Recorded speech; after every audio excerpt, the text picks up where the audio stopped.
enquanto prepara aqui, eu vou apresentando ela, né? E mais uma vez agradecer muito o convite, assim, ela ter aceitado esse convite que eu fiz para ela. Ela é uma profissional que eu tenho uma imensa admiração. Eu trabalhei com ela há cerca de 3 anos aí e aprendi demais com ela. Ela tem um conhecimento assim sem igual, referente a normas técnicas, a gestão da qualidade, a lidar com pessoas e com empresas. Então, assim, ela é o meu espelho mesmo, e eu tenho muito alegria dela ter aceitado compartilhar um pouco com vocês o que ela sabe, né? É administradora por formação, né? Especialista em gestão, inovação e competitividade. Ela é mestranda agora em consultoria organizacional por uma universidade lá em Buenos Aires. Ela tem 15 anos, né, de experiência com normas técnicas e 10 anos, ela fez ontem, na verdade, ela estava me contando que 10 anos de empresa, né, que ela é CEO da empresa dela, que é a Íntegra, né, que é de consultoria. Então, assim, ela tem um vasto conhecimento mesmo e com muita alegria eu apresento ela. Muito bem-vinda, Thaís. Pode começar. Eu que agradeço o seu convite, agradeço também a participação de todos hoje nessa live, que eu espero contribuir um pouco para o conhecimento de todos, aos alunos da ambiental, da engenharia de produção e da administração que estão presentes. É isso mesmo, Gabi? Engenharia de produção, logística e administração. Logística, me desculpe. Então, eu quero agradecer a participação aí de todos que estão presentes e que vão receber um pouquinho aí do que eu sei e o que eu posso contribuir. Quero agradecer imensamente a Gabriela. Eu acabo chamando de Gabi por conta desse tempo de experiência e, querendo ou não, de compartilhar mesmo momentos e vivências que ela sabe que não foram fáceis. Trabalhar na área da qualidade exige muito da nossa competência técnica, mas também na nossa parte pessoal também. Então, eu fico muito contente de você ter lembrado de mim aí nesse período e eu podendo contribuir de certa forma com vocês. Mas tudo que a Gabriela falou de mim são apenas os meus resultados. Eu não sou nada disso do que ela falou, né? Isso são os meus resultados em que eu realmente trago para o meu trabalho. Eu sou uma simples mineira, nascida em Pouso Alegre, né? Tenho 33 anos, e então eu comecei bem novinha na área da qualidade. Então eu passei no vestibular com 15 anos, e aos 16 eu já estava fazendo administração. Então, só para vocês entenderem um pouquinho de como eu sou uma pessoa que eu batalho muito, eu venho de uma família muito humilde, né, pobre, e que na época não tinha condição mal de comprar as coisas para a gente comer, e meu pai, ele pediu demissão para pagar minha faculdade, então eu estou aqui hoje graças a ele, graças a essa grande tomada de decisão, coragem, numa época que era tão difícil como a que a gente está passando hoje, né, de grandes crises, de grandes dificuldades, e que apesar de tudo, isso exige da gente uma força maior do que a gente já possui. Então, hoje eu quero contribuir com todo mundo um pouco com a minha vivência, com a forma como eu enxergo a qualidade, como eu faço a gestão acontecer dentro dos clientes, como eu ajudo as pessoas a terem um futuro melhor. E eu queria que vocês também pudessem enviar aí as mensagens, perguntas, dúvidas, em qualquer momento que vocês acharem que forem necessário, faça perguntas, né? A Gabriela vai me ajudar aqui. Quando tiver alguma pergunta, ela me para, por favor, porque quando eu começo a falar, eu esqueço de olhar um pouco o chat. E, acima de tudo, eu queria falar um pouquinho que, assim, ser consultora é um trabalho que exige desafio todos os dias. E não mais diferente do que o tempo que nós todos estamos vivendo, um trabalho de consultoria, ela exige muito compromisso, comprometimento, ela exige demais você entregar o seu melhor e ser prático, né? E eu escrevendo um pouquinho dessa aula aqui, eu chamei isso de CEP, né? Compromisso, comprometimento, entregar o seu melhor e também ser prático, é o CEP. E, querendo ou não, um bom consultor, como o CEP, ele acaba sendo encontrado ou sendo indicado por alguém. Então, eu consegui sobreviver esses 10 anos de mercado, não pelos meus resultados, mas por conta dessa habilidade que eu tenho de poder ajudar as pessoas praticando CEP. Então, a primeira grande lição aí, pessoal, que eu queria contribuir com todos vocês, é que vocês não percam, né, essa grande habilidade pessoal que é inata e que está em cada um de vocês e que basta você confiar um pouco mais e entregar aquilo que você tem de melhor. É diferente, entregar o melhor é diferente de perfeição. Até porque perfeição não existe, né, pessoal? O que existe é o nosso progresso perante o nosso trabalho, perante a nossa vida pessoal, perante a nossa vida familiar e assim em todas as áreas de relacionamentos. Então, a gestão, ela me fez olhar todos os pilares, né, todos o entorno que a pessoa tem para ter uma visão mais sistêmica, mais ampla e que possa aí nos ajudar a pensar fora da caixa. E esse é o momento que nós estamos passando, é o momento da gente pensar fora da caixa. Então, eu trouxe aqui um pouco do meu conhecimento para poder ajudá-los a pensar fora da caixa. Eu basicamente é um plano de gestão de crise que eu me propus entregar hoje para vocês, até misturando um monte de conhecimentos que eu adquiri até hoje e a forma como eu tenho feito o meu trabalho com os meus clientes nesse período de crise. É importante também dizer que o trabalho do consultor, ele exige outras habilidades também. A primeira habilidade é que ele tem que ser autodidata. A gente tem que ficar o tempo todo estudando, o tempo todo pesquisando, o tempo todo ligado em várias questões para a gente saber gerenciar cenários e saber tomar decisões e ajudar as pessoas, né, a seguirem o melhor caminho. E mesmo que o cliente talvez não tome a decisão que você tinha definido e tinha percebido como a melhor opção, você tem que saber depois agir com as consequências daquela decisão. A prioridade não é o medo de errar, né? A prioridade é saber sair do erro, é você aprender com aquilo que não deu certo, é você saber, de fato, contornar as adversidades da vida. Então, o trabalho do consultor exige muito desafio e a principal delas é ser autodidata. Outra coisa que é importante de vocês saberem é que, além de ser autodidata, um bom consultor ele tem que ter a autoliderança. É pouco conhecido ainda dentro da administração sobre a autoliderança, mas que eu gosto muito de utilizar porque ela exige duas principais coisas.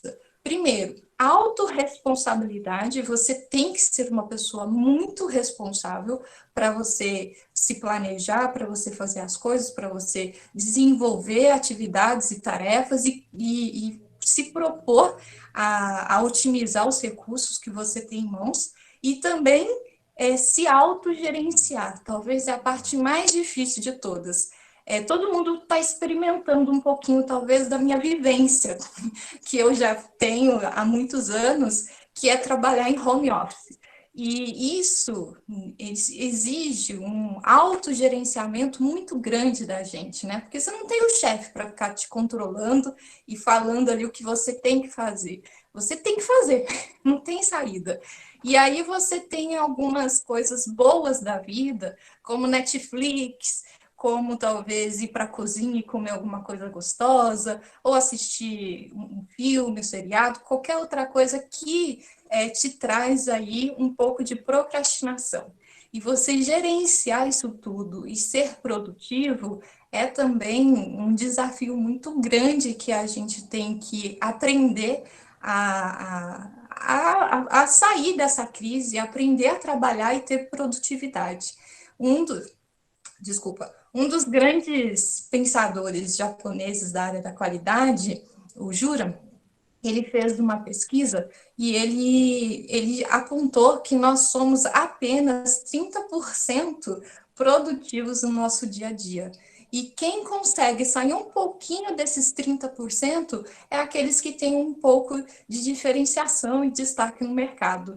Então, isso agora, nessa parte de crise, ela vem mostrando isso com mais afinco para todos nós, né? Querendo ou não, a gente estando em casa, a gente fica mais sedentário, a gente fica mais preguiçoso, e isso é muito normal nesse período de home office, mas ao mesmo tempo, quando você pega para fazer um projeto, você pega para fazer um relatório, você é altamente produtivo. Então, 30% do seu tempo é o que faz realmente a diferença na sua vida e no seu trabalho. Então, precisa aprender a gerenciar melhor isso para que você também detenha o sucesso. Outra coisa é que você precisa também ter a capacidade de líder, que é diferente de autoliderança, né? Autoliderança todo mundo tem, todo mundo precisa exercê-la, mas nem todos são líderes. O que são líderes? São aquelas pessoas que detêm um pouco mais de visão sobre um todo e ela consegue ir além daquele momento, né? Ela tem uma visão de futuro muito maior e ela consegue direcionar uma equipe, um grupo de pessoas para caminhar em torno daquela visão, em torno daquele propósito, daquele objetivo. Então, são pessoas que detêm um poder de persuasão também maior, né? Tem como isso como destaque, e é para poucos. Ser líder realmente é para poucos, mas a autoliderança é para todo mundo. Então, é preciso entender que liderança, o termo liderança como um todo, ela está tanto dentro de líderes como de qualquer outra pessoa que trabalha e desempenha uma função importante dentro das organizações. Outro ponto da classificação é o resultado. Não adianta nada você trabalhar e não gerar resultados. E os resultados, eles têm que ser, a maioria deles, positivos e tem que gerar realmente um impacto significativo. Não há problema nenhum de errar, porque ninguém é perfeito, e agora, ainda mais em tempos de crise, o que vai mais acontecer é a gente ter ideias, colocar em prática e às vezes dar errado, né? Mas a persistência é o que vai fazer a diferenciação e vai trazer um resultado positivo, um resultado que de fato vai trazer uma diferenciação, uma mudança no modelo de negócio e talvez pode salvar até mesmo o seu emprego. E outros dois pontos, que é a primeira que eu já tinha falado, que é a visão sistêmica, né? A visão como um todo. Você não consegue pensar apenas numa área, num produto ou numa pessoa, você tem que pensar nesse conjunto todo e mais todas as outras fontes externas para você trabalhar isso tudo e recriar o tempo todo. Por mais que você fez um processo muito bem feito, apesar de que um dos pilares da qualidade é dizer que nós temos que ter padrões de trabalho, e que às vezes eu discordo um pouco, e depois eu vou falar para vocês por que eu discordo um pouquinho, é preciso fazer, mas recriar sempre. Porque a gente precisa trazer inovações, a gente precisa trazer melhorias, a gente precisa trazer aperfeiçoamento para o nosso próprio trabalho. Lembra dos 30% de produtividade? Pois é, se você recria a todo momento todos os processos que você faz diariamente e você consegue simplificá-lo e você consegue colocar uma agilidade maior, você consegue ter aí um impacto muito significativo para dentro das organizações. E é isso, basicamente, que trabalhar na área de qualidade exige, né, de um profissional, que não é tão fácil, nenhuma área é fácil, né? Nenhum trabalho é fácil, exige habilidades, exige metas, objetivos diferentes de cada um. Mas a qualidade por si, ela tem uma visão mais expandida, né? Ela é parte, ela é a estratégia da empresa, ela não é um setor, ela não é uma área específica, ela é a estratégia como um todo. Ela está, né, no topo de todo o gerenciamento da gestão de um negócio. Então, eu só mudar aqui, porque daí eu só estou vendo a foto da Gabi e eu fico bem incomodada quando eu só vejo só uma pessoa e tá negro, para colocar mais roxinhos aqui para eu poder ver, para não me sentir tão só. Aí, pronto. Bom, e o tempo que a gente tá vivendo hoje, é importante eu fazer uma introdução que talvez vocês vão ter um outro ponto de vista para analisar hoje a nossa situação atual. E que um sistema de gestão ele tem que levar em consideração.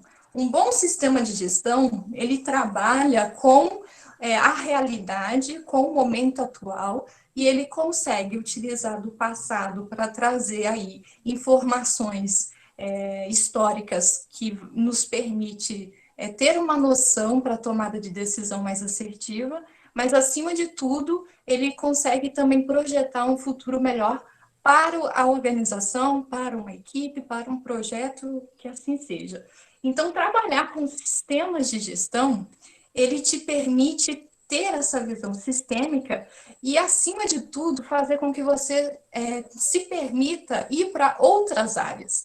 Talvez essa é a mágica de se trabalhar com um sistema de gestão, é você estudar, além da gestão, é você estudar ambiental, é você estudar um pouco de logística, um pouco de engenharia, né? É você estudar direito, leis, é você estudar novas técnicas, é você estudar um pouco de filosofia, psicologia, de tudo que você imaginar, todo o conhecimento que você tem na sua vida para um sistema de gestão, ele é muito importante, ele faz muita diferença mesmo.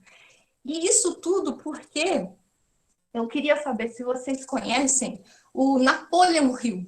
Alguém já ouviu falar? Já leu algum livro dele? E Napoleão Hill, ele é o cara que estudou as pessoas de sucesso no passado. O seu primeiro livro teve quase 800 páginas, assim, é uma bíblia enorme, né? E lá ele detém todo um sistema, um processo, um passo a passo das características mais marcantes dessas pessoas de sucesso.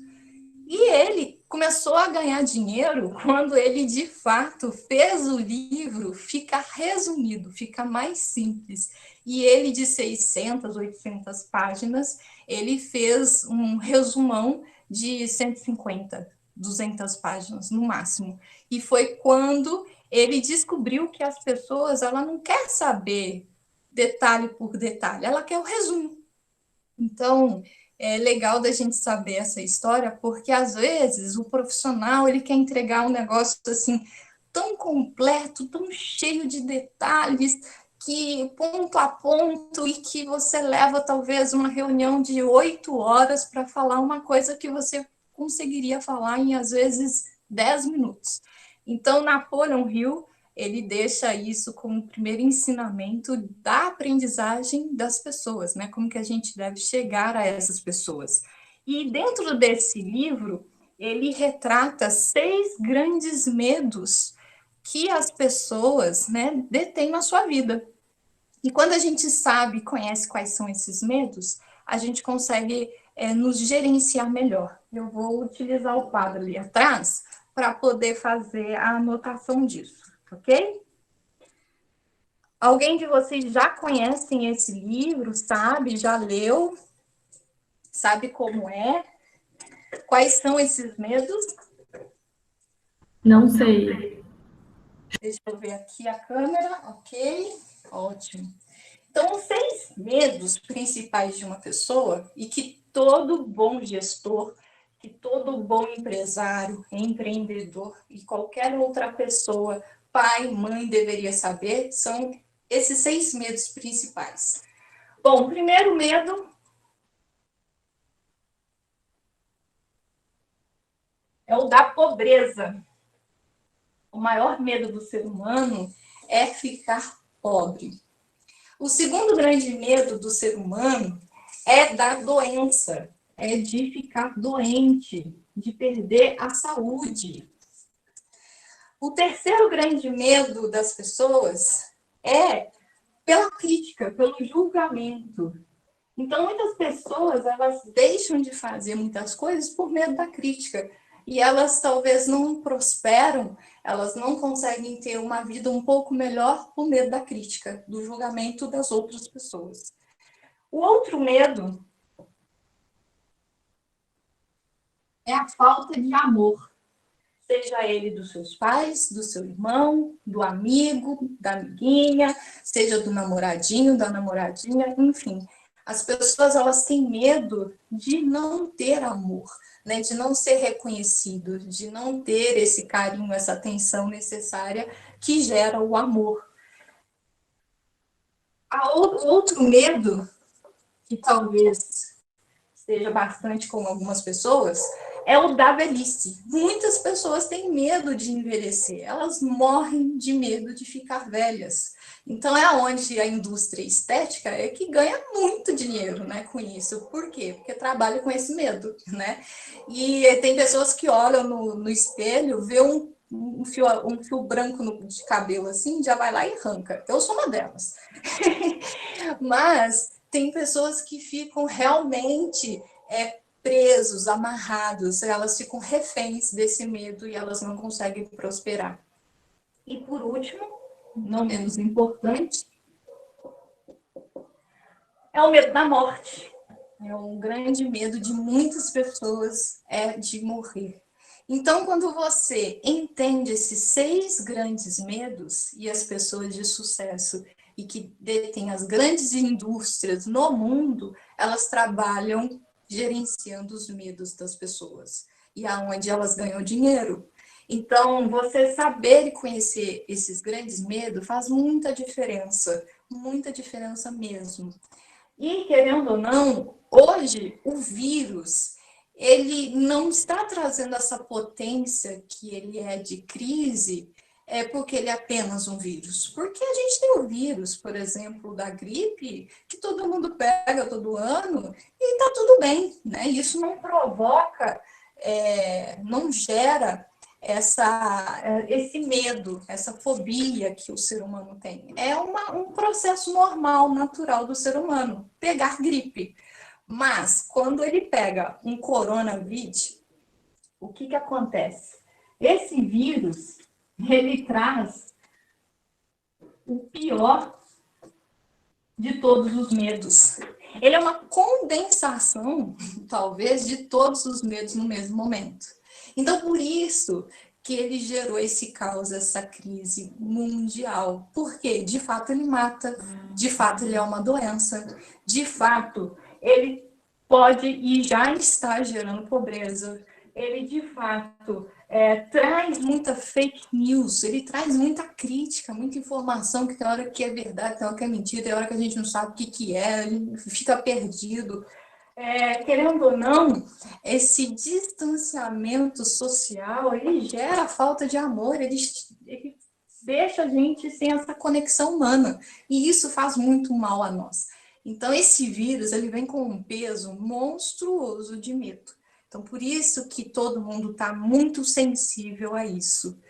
E o mais importante é a gente saber e ter consciência sobre isso tudo e a gente saber sair disso tudo também, né? Então, é importante a gente também entender que esse vírus, ele trouxe a crise, e a palavra crise, por si só, na psicologia, na terapia e tudo mais, a crise, ela traz o pior de nós.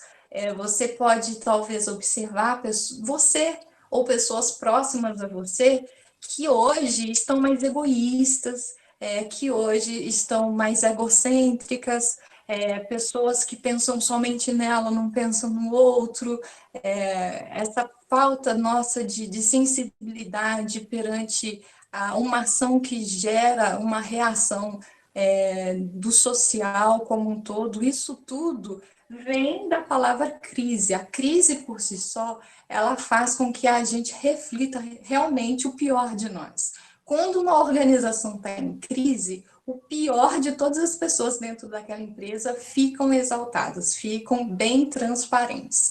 E o segredo é controlar esses monstros que estão dentro da gente. O primeiro grande passo dentro de uma crise é a gente buscar o equilíbrio, a gente entender a questão real, entender como ele funciona e controlar, porque isso é inerente a cada um de nós. Cada um vai trazer para fora, né? Vai deixar emergir alguma coisa que não é legal, que não é, que a gente talvez não trabalhou no passado e que vai ficar iminente agora, nesses tempos de agora. Então, por isso que muitos negócios, muitas organizações, por falta desse equilíbrio, dessa inteligência emocional, elas vêm quebrando. Nem sempre é por falta de dinheiro. Se você pensar, muitas pessoas de sucesso, elas não tinham R$ 1 no bolso, mas elas tinham uma ideia e elas tinham um equilíbrio emocional muito grande, muito forte, que fez toda a diferença. E aí você vai desenvolvendo ações, projetos, mecanismos em que faz o seu negócio prosperar. Então, eu falo pela minha visão e pela minha experiência em cima dos sistemas de gestão, de que você realmente só quebra se você deixar que os seus monstros, que a sua crise emocional, que a sua crise de pensamentos ruins, negativos, elas tomem conta de você e aí você não tem realmente mais esperança.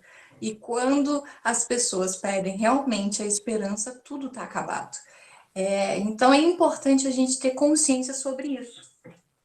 E a crise, e aí eu trago um pouquinho aí do conceito das normas de gestão de crise, de gestão de risco, de gestão de continuidade dos negócios, um pouco também da 27.000 de sistema de informação, é um apanhado disso tudo, em que ela deixa bem claro que toda crise, ela traz para fora, ela deixa emergir uma fraqueza, ela deixa emergir, de fato, uma fragilidade.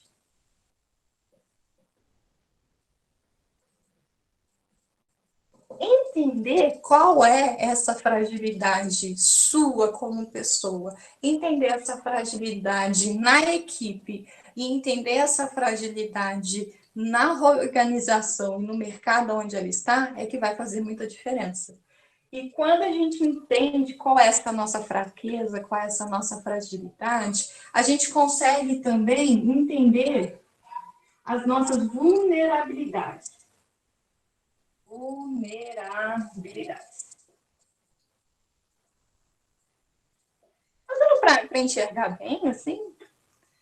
Alguém pode me dizer? Tá sim. Depois que você entende quais são essas suas vulnerabilidades, você também agora consegue entender o que de fato são as suas ameaças, ou seja, onde de fato pode ocorrer um incidente, pode ocorrer um fato, uma tragédia, um desastre, o nome que você quiser pôr, né? Onde de fato vai acontecer essa ameaça e que se você não tomar nenhuma ação, vai dar ruim, né? Vai dar ruim. E aí sim você vai conseguir fazer uma análise de cenários para entender quais são essas consequências, se porventura acontecerem, quais são as consequências dessas ameaças, que vai te gerar perdas e danos.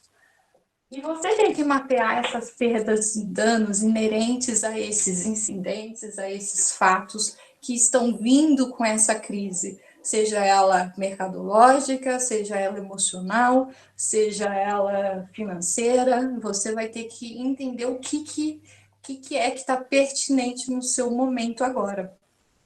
E aí você vai conseguir fazer o seu plano de contingência, ou você vai conseguir fazer seu plano de continuidade do negócio, ou você vai colocar o seu plano de resposta, seu plano de emergência, o nome que você quiser pôr. É tudo sinônimo. Cada norma técnica usa um sinônimo que ela gosta mais. Mas, basicamente, é você entender essa situação e criar um plano de emergência, fazer com que ações sejam incorporadas dentro de você, como pessoa, dentro da sua equipe, dentro da sua organização. É por isso que muitas televisões, muitos canais, né, internet como um todo, ela está trazendo fortemente ações preventivas, porque esse é o nosso plano de contingência e de emergência, né? Existe o risco, ele já está acontecendo, ele está trazendo isso tudo vindo à tona, e então a gente precisa tomar as ações preventivas que forem devidas para o nosso negócio, para a gente sofrer o mínimo possível, né? A gente precisa mitigar o máximo das consequências desse vírus, tanto na nossa vida quanto no nosso negócio. Porque aqui a questão não é apenas uma crise econômica, uma crise financeira. Aqui também tem uma crise que se chama vida, né? E se a gente não gerenciar isso, a continuidade da vida ela vai acabar. Então é importante quem está gerenciando isso, que está à frente da sua empresa, do seu negócio, começar a pensar de forma diferente as estratégias hoje. Então tem muita coisa para ser feita nesse momento. Tem muito trabalho para ser desenvolvido. E é preciso tomar atenção aos detalhes. E esses detalhes, quando você faz um plano de contingência, ele faz com que você também pense nos investimentos. E automaticamente aqui também vem um plano de investimento. E aí você vai verificar se você tem esse dinheiro, se você vai precisar de um empréstimo, recorrer a alguém. E aí, essas coisas elas têm que ser feitas rapidamente para que você não tenha que o custo da resposta, né, da crise, ela não seja mais alto do que o custo da própria prevenção. Essa semana passada, eu estava vendo um curso da FIA de cibersegurança. E aí a professora Andréia Tomé, ela falou exatamente isso que eu achei o máximo. E eu vou ler para você a frase que ela falou para não ter erro de não ter erro mesmo discordantes do que ela disse.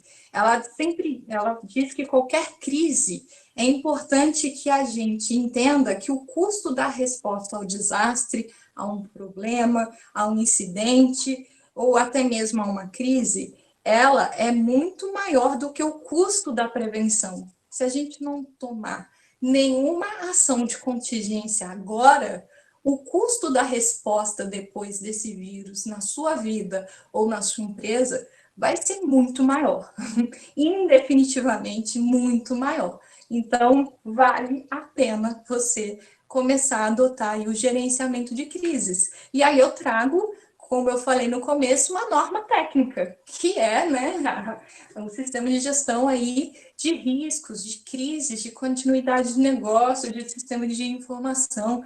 Tem várias normas técnicas envolvidas aqui que nos ajuda a ver de forma diferente e com uma luz no fim do túnel, uma saída para essa crise que nós estamos vivendo. E, acima de tudo, mesmo que não exista ainda uma norma técnica, é importante vocês estudarem inteligência emocional, para que vocês controlem as suas emoções e pensamentos, para que você consiga fazer todo esse plano.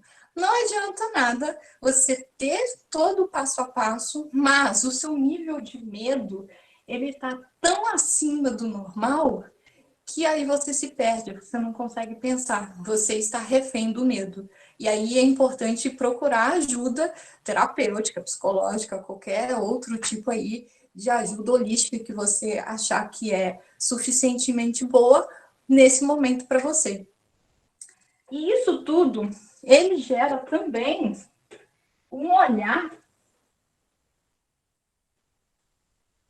que talvez para vocês que trabalha talvez no serviço, né, na área de serviços, em lojas e essas redes maiores, não sei se tenha tanto essa visão do compliance, mas hoje está vindo muito forte dentro das organizações e para qualquer tipo de pessoa essa visão do compliance. E o compliance, ela nos fornece uma diretriz macro para a gente seguir as legislações, né, as leis e regulamentos que forem colocadas aí tanto pelo governo quanto por alguma área técnica, né, um segmento técnico, também sobre os requisitos estatutários e contratuais. Então, esse momento de crise, ela está mexendo em tudo, nas questões de leis, os requisitos e também nos contratos de prestação de serviço. Sim, consultores são os primeiros, talvez, que sentem aí essa mudança, essa nova forma de atuação. Por quê? Porque mexe em contratos, né? E também mexe nas políticas internas. Vai mexer e vai fazer um sacode dentro da organização, porque você tem que pensar de forma diferente, né? Então, mexe dentro da política interna da empresa.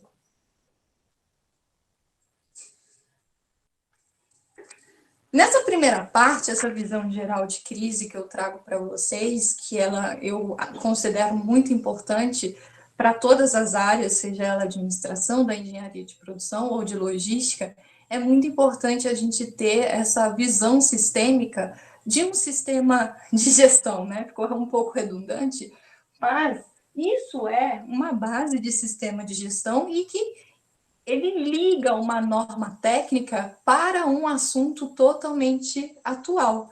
Até porque gestão, ela não é ciência exata, ela é uma ciência social. Então, a gente vê como está o nosso entorno para que a gente possa entender quais são os recursos, os mecanismos, as decisões e as ações que a gente tem que tomar para poder conduzir o sucesso da organização.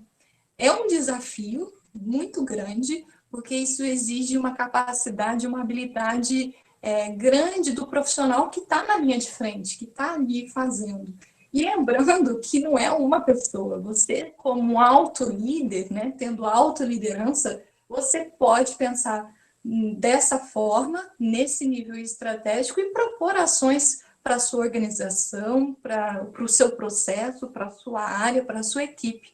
Isso daqui tudo pode ser fonte até mesmo da sua promoção dentro da sua organização.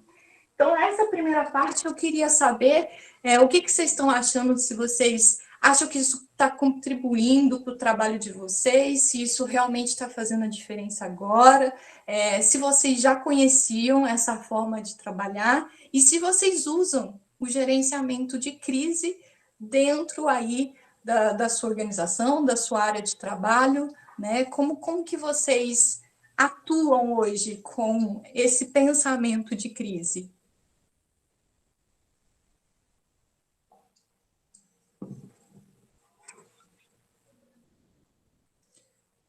A Luzimar está falando aqui, está muito interessante, estou aprendendo muito. Que bom que eu estou conseguindo agregar um pouquinho mais para você, viu?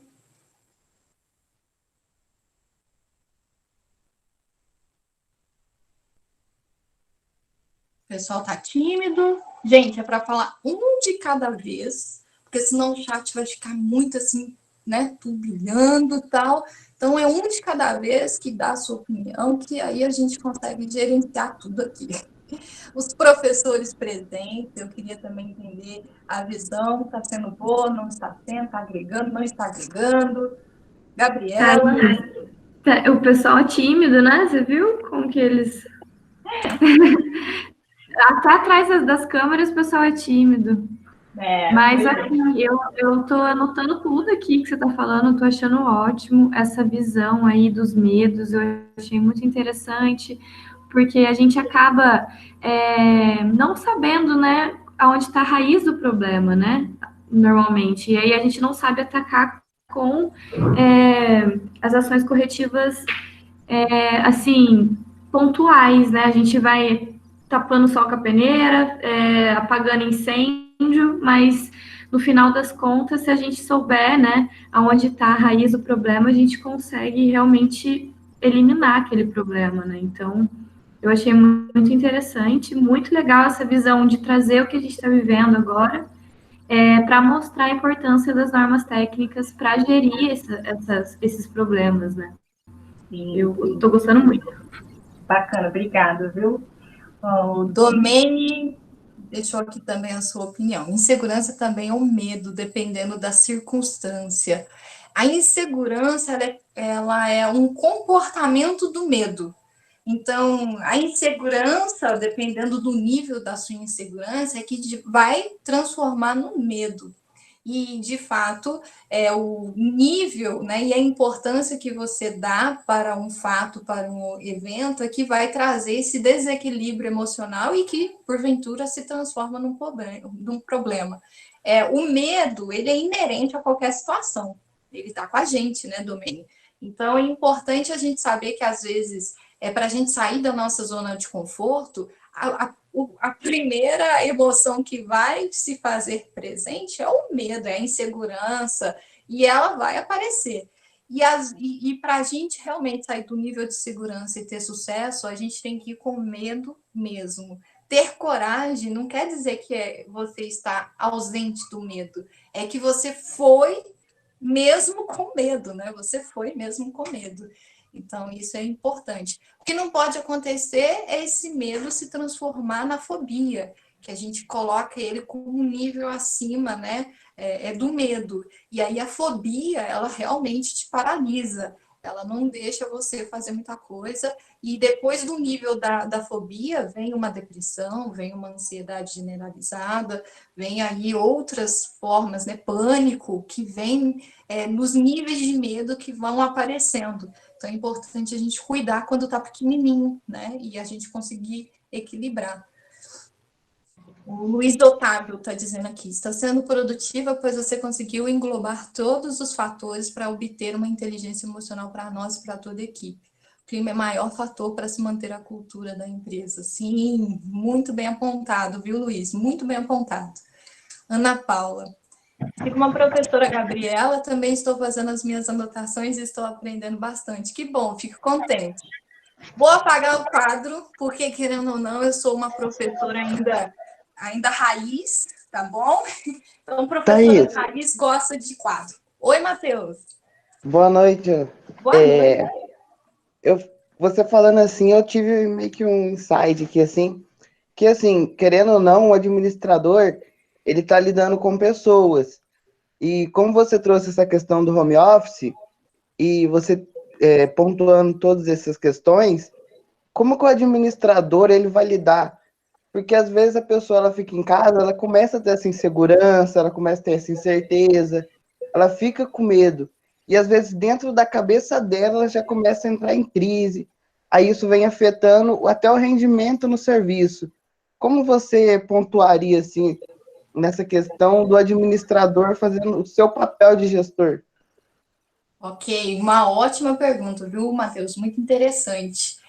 Olha só, para qualquer coisa dar certo, e quando a gente fala de gestão, a gente também fala sobre liderar pessoas, quando se traz pessoas, a primeira parte da humanização é o diálogo.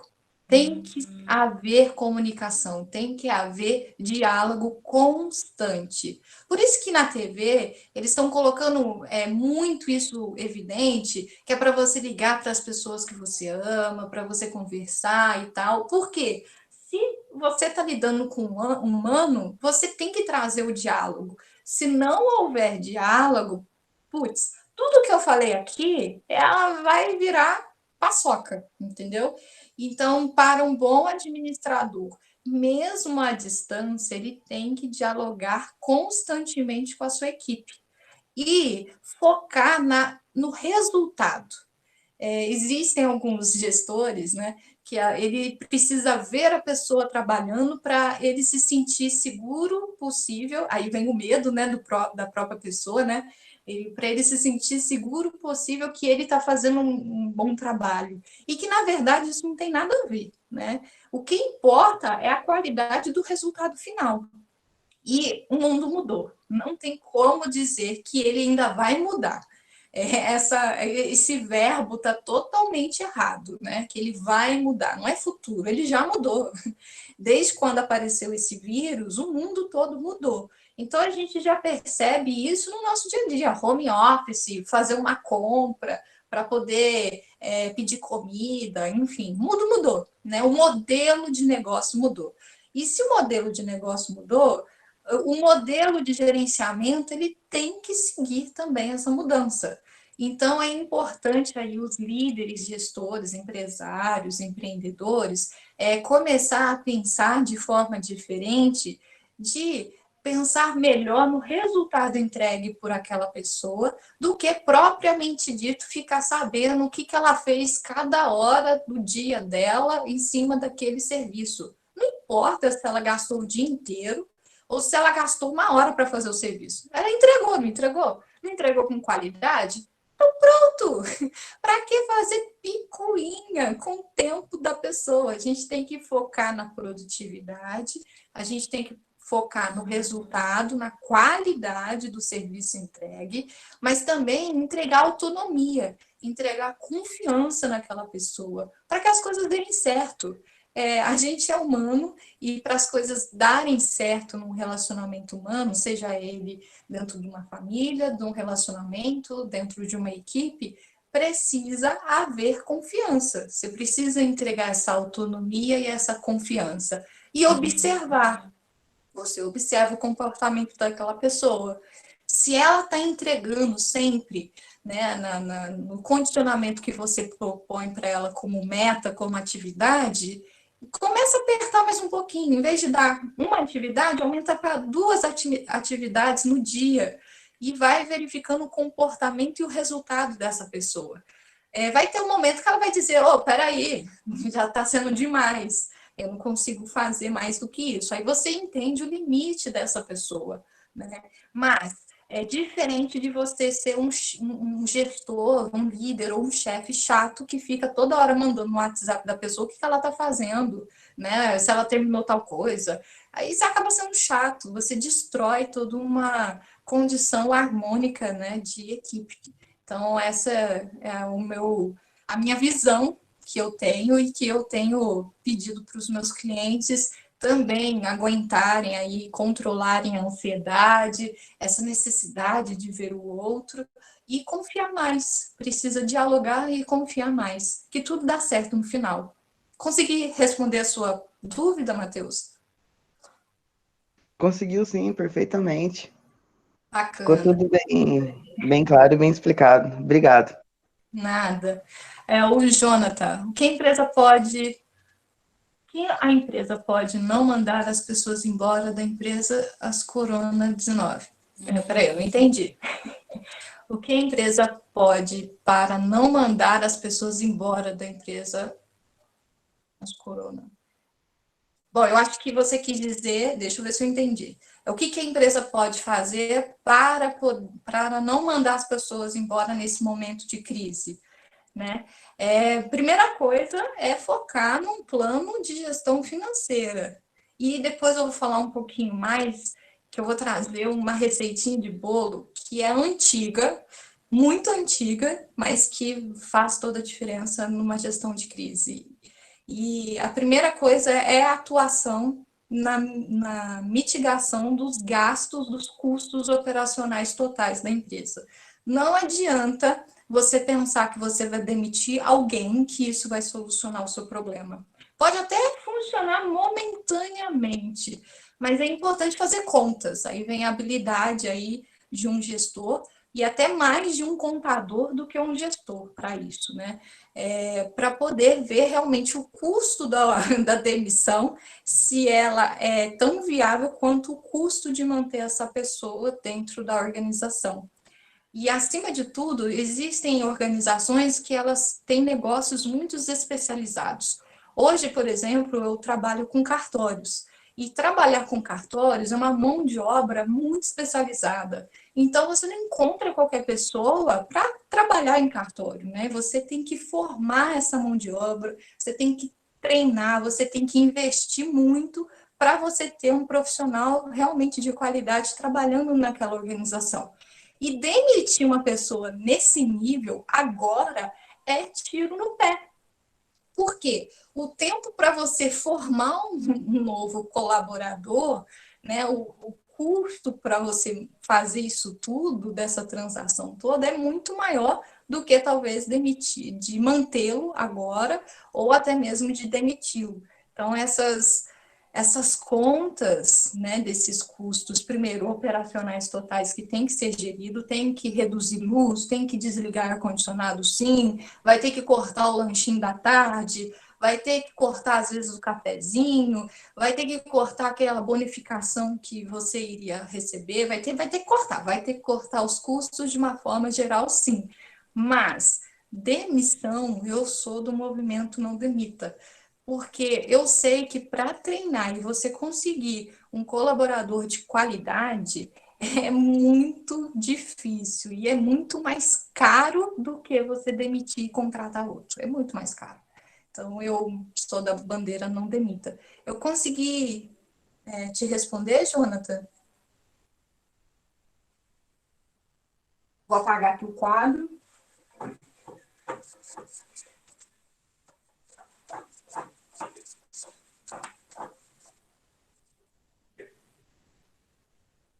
Bom, de forma geral, é importante, então... Ah, que bom, Jonathan, que eu consegui te responder. Então, de forma geral, é a gente entender aí o nível que nós estamos hoje passando pela crise, né? E é importante a gente fazer um estudo prático dentro da organização e também um estudo pessoal, para entender o quanto que a gente está se prevenindo e o quanto que existe realmente de risco inerente ao nosso redor. Por exemplo, Pouso Alegre, hoje, em vista de Rio de Janeiro e São Paulo, nós não temos quase nada de risco. É um risco muito baixo aí de contaminação, inclusive de mortes, né? Diferente de uma empresa que está localizada em São Paulo, no Rio. Então, os níveis de prevenção dela tem que ser muito maior do que o nosso daqui de Minas. Eu não estou dizendo que não é para simplesmente achar que não tem problema. Não, é para que você avalie o nível de risco e você também possa verificar os níveis de prevenção de acordo com o risco que você detém aí no momento, na sua empresa, na sua cidade, na sua área, porque também é importante a gente verificar a saúde do colaborador nesse período. Porque se ele teve contato com alguém que foi hospitalizado ou que está com suspeita, o nível de risco dentro daquela organização aumenta. E aí você precisa dobrar o seu plano aí de contingência. Por quê? Imagina se todo mundo da sua organização pega esse vírus. Pronto, acabou o negócio, né? Então, é importante ir gerenciando esses níveis todos os dias. Todos os dias. Entender se o colaborador ele teve contato com alguém que já está hospitalizado, ou se essa pessoa ela está em isolamento, entender se a cidade ela já está num nível realmente acima do aceitável para que a organização talvez tome a decisão realmente de lockdown, e assim vai indo, né? E a gente vai construindo ações conforme o movimento social. E claro, isso tudo está gerando desconforto, está gerando essa posição nossa de realmente enxergar tudo de forma diferente. E querendo ou não, sair da zona de conforto, fazer uma mudança, uma transformação, ter essa nova habilidade, é uma mudança de hábito muito grande, né? É mudança de padrão. E isso realmente nos incomoda. É como se, por exemplo, se eu falasse para você que gosta de tomar banho quente, tomar banho gelado. Claro que você vai ficar desconfortável. Claro que vai ser um sacrifício tomar aquele banho. Se você toma café com açúcar, experimenta tomar um dia café sem nenhum pingo de açúcar. Vai te trazer também um desconforto muito grande. E o vírus, ele trouxe isso para dentro da gente, né? Do dia para a noite, todo mundo teve que realmente se remodelar. Teve que criar aí novas soluções, novas formas de trabalhar, novas formas de estudar, novas formas aí de realmente se manter no mercado, né? Então, é importante dizer que o momento hoje é de autorreflexão e de autoconhecimento, para que você, como um gestor, alguém que está na linha de frente, como um líder, você consiga tomar boas decisões e boas ações. Que é isso que o administrador faz. Ele não faz nada mais que nada menos que tomar boas decisões, tomar boas ações e também trabalhar com melhor os recursos que ele tem em mãos. Porque hoje os recursos ficaram muito diferentes, né? Então, a gente tem que aprender sobre marketing digital, sobre produtos digitais, as novas tecnologias. Nós temos que buscar aí entender como o Google funciona, como que se lê os dados dele, para que a gente possa, de fato, ter um melhor gerenciamento. E não só isso, a gente precisa olhar para a ISO 9001 para a gente fazer um gerenciamento de processos diferenciado, para que a gente possa trazer o conceito do compliance para dentro do nosso trabalho, para que a gente possa também observar as leis da 14.001, porque a gente está gerando novos resíduos. Então, quando você se usa uma máscara, essa máscara, ela de fato, ela vai ter que ter um destino, uma gestão de resíduos adequado e vai gerar um impacto tanto para o ambiente quanto para as pessoas. Então, isso tudo faz com que a gente tenha que buscar novos conhecimentos, novas formas de trabalhar dentro de casa e dentro das organizações, né? E isso é legal, isso é muito legal. Esse movimento mostra a capacidade de adaptação e a capacidade que a pessoa tem de criar soluções. E isso é muito bom. É só realmente quando o bicho da crise nos pega que a gente dá um reboliço e a gente consegue fazer coisas melhores. E é importante também pensar que normas técnicas, elas estão em tudo o que a gente imagina. Então, se eu estou vestindo essa roupa aqui, existe uma norma técnica por trás. Quando ela foi feita, ela seguiu uma medida, um padrão que foi detalhado dentro de uma norma técnica. Quando eu pego esse pincel aqui, ele também tem uma norma técnica adequada para fazer esse piloto da forma que ele é, né? Do conteúdo, da qualidade que ele detém aqui dentro. O celular, existe uma norma técnica para se fazer um celular, para se fazer um carro, né? Para se fazer um quadro.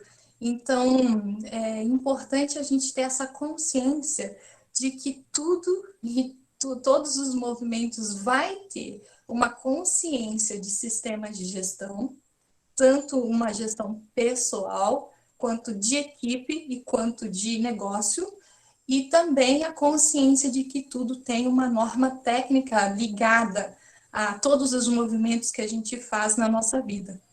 Eu queria que a Gabriela pudesse colocar um videozinho, ele é 2 minutos, ele está em inglês, mas eu acho que vocês vão conseguir entender o que eu estou propondo para vocês, essa reflexão de que tudo é norma técnica e que não é hoje o melhor momento de você achar que cortar uma norma, um sistema de gestão, vai fazer com que você diminua o custo operacional da sua organização. Ao contrário, você vai perder muito dinheiro se você não tiver uma pessoa com conhecimento, com uma visão diferenciada dentro do seu negócio para você sair da crise. O quanto que eu já não falei para vocês aqui no quadro da importância da visão de um sistema de gestão. E hoje, a maioria das empresas, a primeira coisa que faz é cortar a certificação, é cortar o consultor, é cortar todas as ferramentas que ela utilizava para gestão, porque ela acha que é custo. Então, se você não sabe se aquele produto que você está produzindo está de acordo com uma norma técnica, automaticamente vai cair na mão do cliente, ele vai ficar insatisfeito. E se o cliente ficou insatisfeito, a empresa quebra, porque ele não vai comprar de você de novo, ele vai comprar de outro, né? Então, é importante essa consciência para que você tenha a ideia da continuidade do negócio por um longo prazo. Então, você precisa entender sobre continuidade de negócio. E aquelas que têm essa ideia, essa mentalidade, elas conseguem sair mais rápido da crise e com grandes oportunidades aí de mercado. Quem não tem são as pessoas que acham que tudo é custo e que manda o funcionário embora, que vai cortando qualquer coisa, sem realmente um estudo prévio. O momento é de reflexão para você poder realmente tomar decisões sábias e ações condizentes com aquilo que de fato é um risco para você. Gabriela, pode colocar o videozinho aí para mim, por favor? Coloco sim.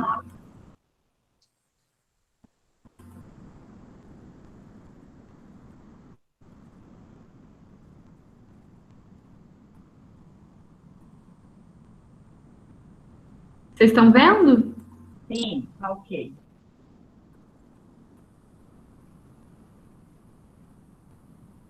Tá sem som.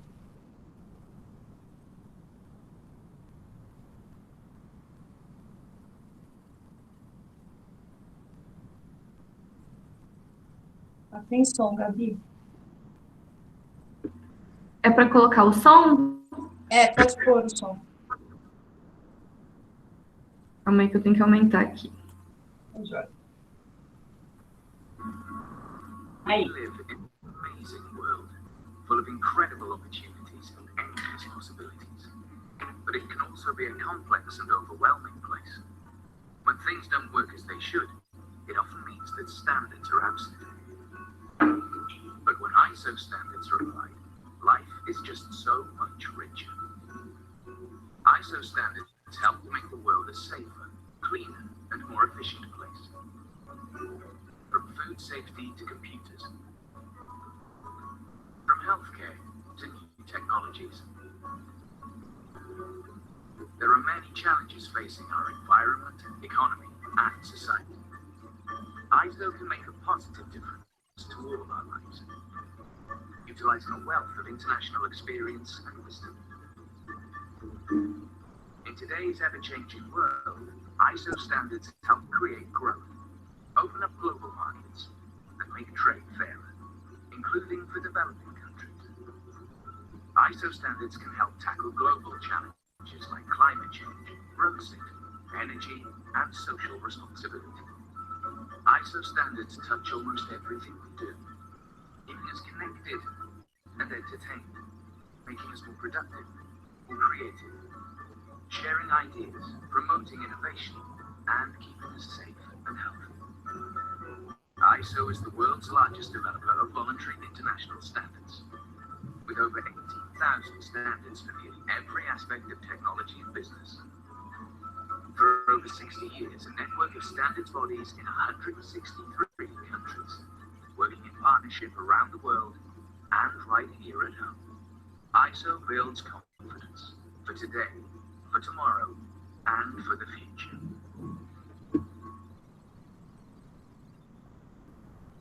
Bom, esse videozinho aí é uma explicação bem prática que a própria ISO, a organização ISO, né, de normas técnicas dela, criou para poder as pessoas entenderem a importância realmente de que tudo tem uma norma técnica. E se ainda não tem, ela se baseia em alguma norma técnica até criarem a dela própria, né? Então, é importante esse conceito e que rapidamente eu vou falar como que isso acontece aí no mundo, né? Então, a norma técnica, ela nasceu ali na década de 30, mais ou menos, pela Organização, né, Internacional de Normas, né, de Normalização, que é a ISO. A ISO é uma organização, é uma empresa, onde, de fato, ela coleta aí as boas práticas de todas as organizações de todo o mundo e ela cria uma norma, né, um sistema para que essas empresas de qualquer lugar do mundo, elas possam aplicar na sua organização de qualquer porte, de qualquer segmento, né, de qualquer tipo aí de tamanho, enfim, de negócio. E ela é uma norma que ela é coringa, né? Qualquer norma, ISO, quase, a maioria dos sistemas de gestões, ela é um coringa, que você usa ela para qualquer tipo de organização. Então, a ISO é a que cria, né, que busca, estuda por um período o que está acontecendo no mercado, o que de fato é o mais fácil e o mais adequado que gera um resultado para a organização. Ela condensa isso no estudo técnico e ela cria a norma. Essa norma, por sua vez, então a ISO está aqui. Essa norma, por sua vez, ela é distribuída, né? Ela tem um comitê técnico e ela é distribuída para vários países do mundo, né? O comitê técnico. Esse comitê ele distribui. Aqui no Brasil, nós recebemos essa norma técnica pela ABNT, que ela é a Associação Brasileira de Normas Técnicas, que vai pegar essa norma da ISO e vai traduzir para português, para que as empresas do Brasil possam aplicá-las aí na sua rotina de trabalho. A ABNT, por sua vez, ela é a que traduz, mas de fato, quem agrega todo o controle dessa norma aqui no Brasil é o Inmetro. O Inmetro, que é o órgão fiscalizador dessa norma na prática das organizações. O Inmetro ser do governo também, e ele ter muitas dificuldades com recursos, ele faz uma terceirização desse trabalho de fiscalizar as organizações, que é onde entram os organismos certificadores. Os organismos certificadores, por sua vez,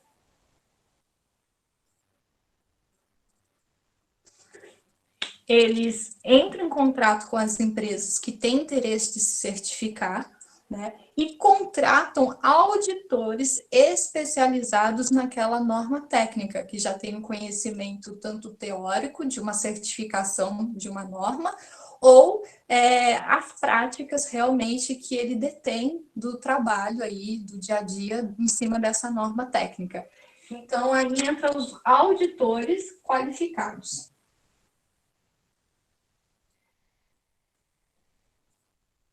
Então, para ser um auditor especialista em algum tipo de sistema de gestão, além de você ter em principal, né, que é o curso de ensino superior, você tem que ter uma certificação especializada naquela norma que você quer fazer auditorias, que você quer contribuir. E aí, muitos desses auditores também são consultores, como eu, né? Então, eu também sou auditora de terceira parte, que é do organismo certificador, e também presto consultoria para as organizações que desejam realmente ter essa prática dentro do seu mercado, da sua área, né?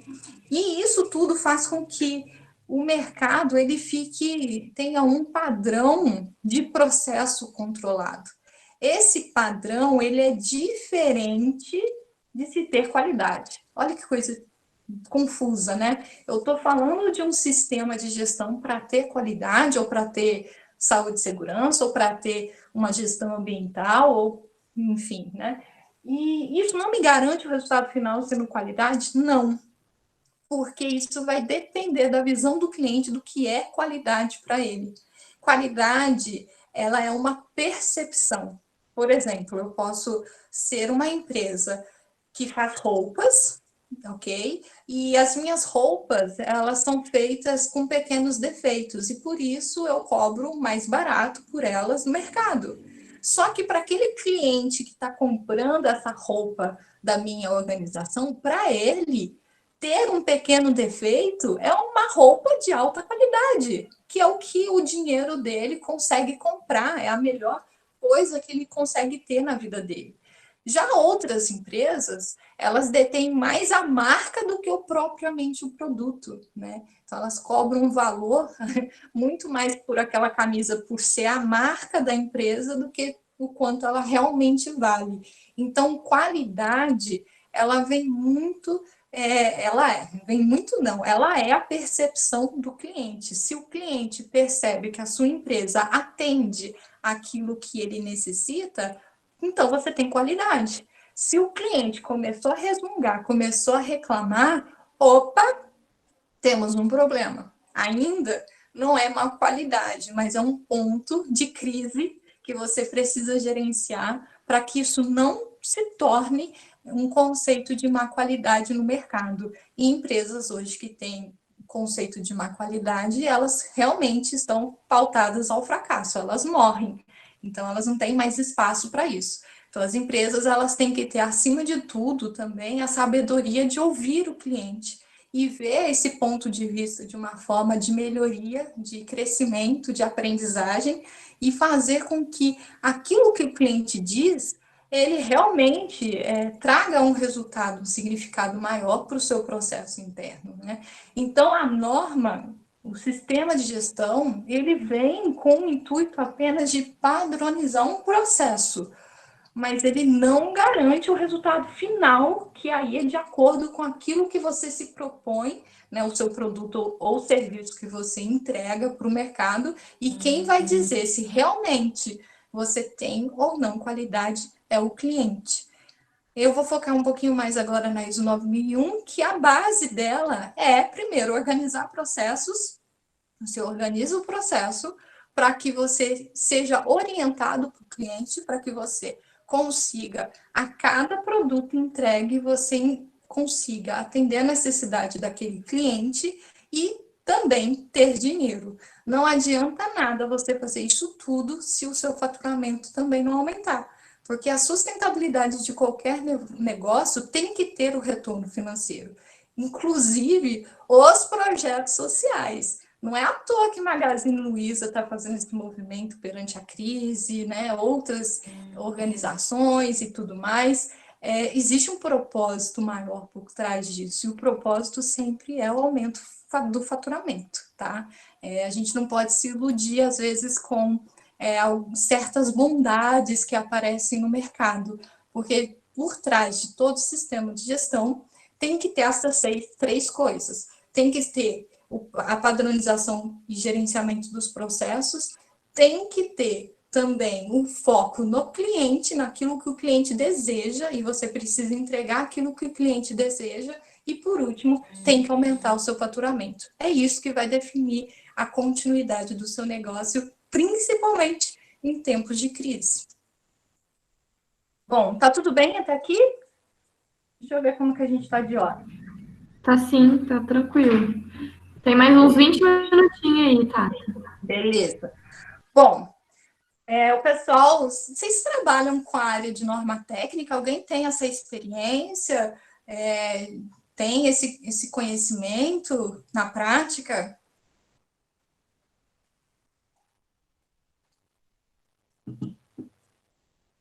Eu já trabalhei na parte de auditoria de qualidade e certificação. Ah, bacana! De qualidade. Muito bom, muito bom.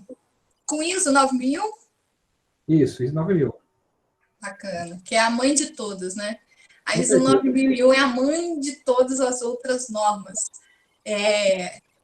Tá tendo uma evolução, né, grande na concepção das normas, em que a ISO 9001 ela é 80% de qualquer outra norma de sistema de gestão.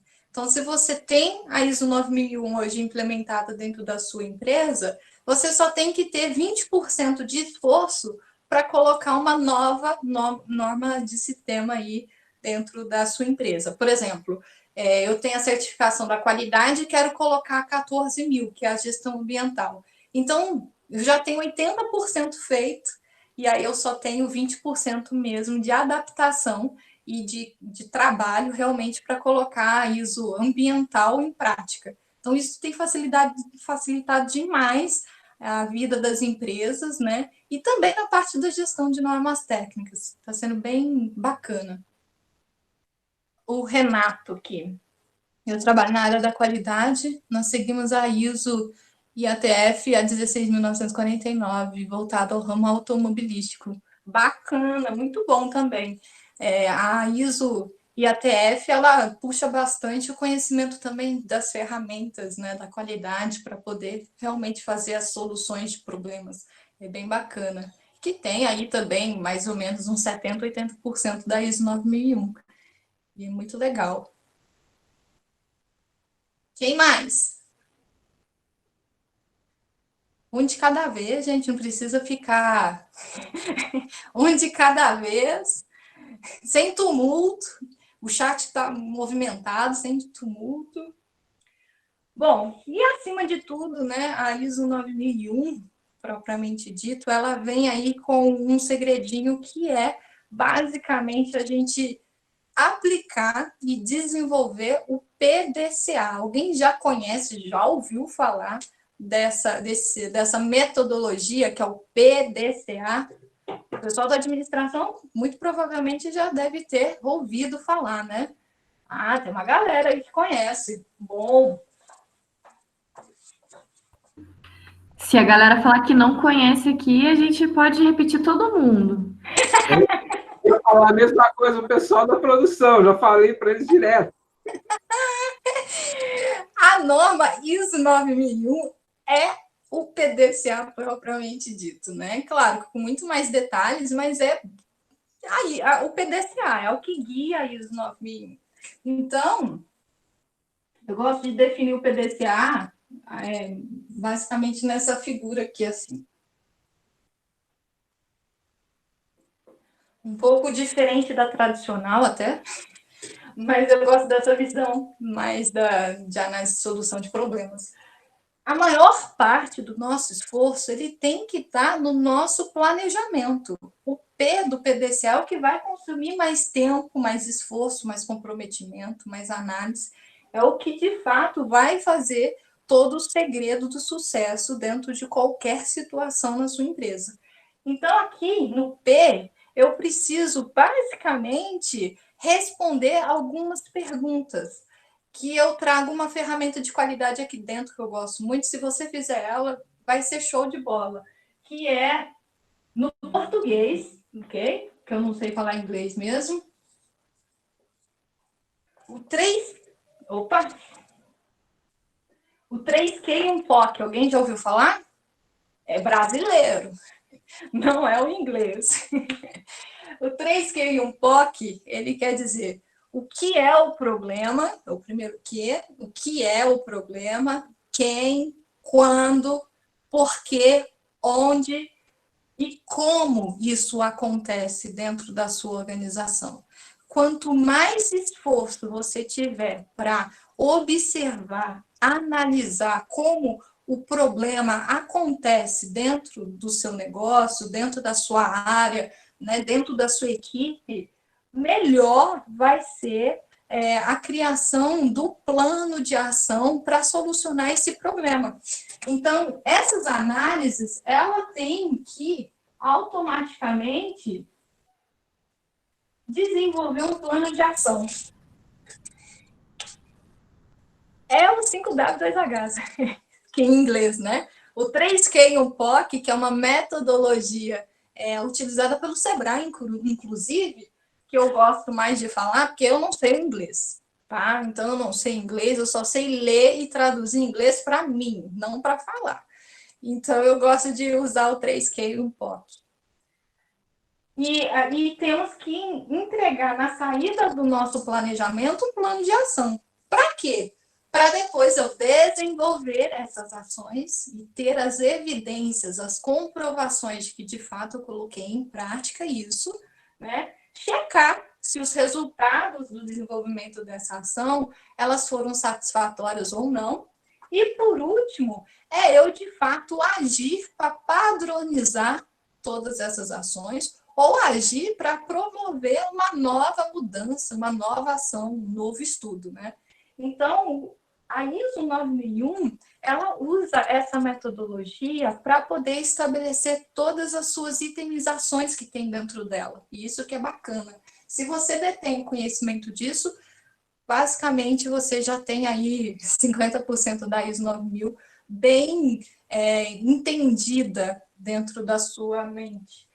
Só que o problema maior de todo brasileiro é que a gente para aqui, ó. A gente até cria. A gente cria, nossa, tem empresa que tem papel para tudo quanto é lugar. E papel bonito, bem escrito e tal. Na hora que você vai ver, fez? Não fez. Então, nada daquilo que de fato foi pensado serviu para alguma coisa. O que faz a diferença na nossa vida são as nossas ações. É tudo que a gente consegue colocar em prática. Se a gente apenas é um fazedor de planos de ação, você não vai ter sucesso na sua vida. Você tem que colocar em prática. E aí que vem os maiores números de não conformidade de ISO 9001, é quando não se tem realmente resultado, quando não se tem a prática. Só tem o planejamento. Se perdeu muito tempo planejando, mas esqueceu de cumprir o resto. E aí é onde as empresas aí sofrem crise, sofrem problemas desnecessariamente, porque as pessoas simplesmente não fazem. Então é importante a gente pensar sobre isso aí. E hoje, a ISO 9001, ela traz um conceito muito grande, né, de gestão de crise, gestão de mudança, além de todo o sistema de gestão baseado em processos, em gerenciamento de medições e controle.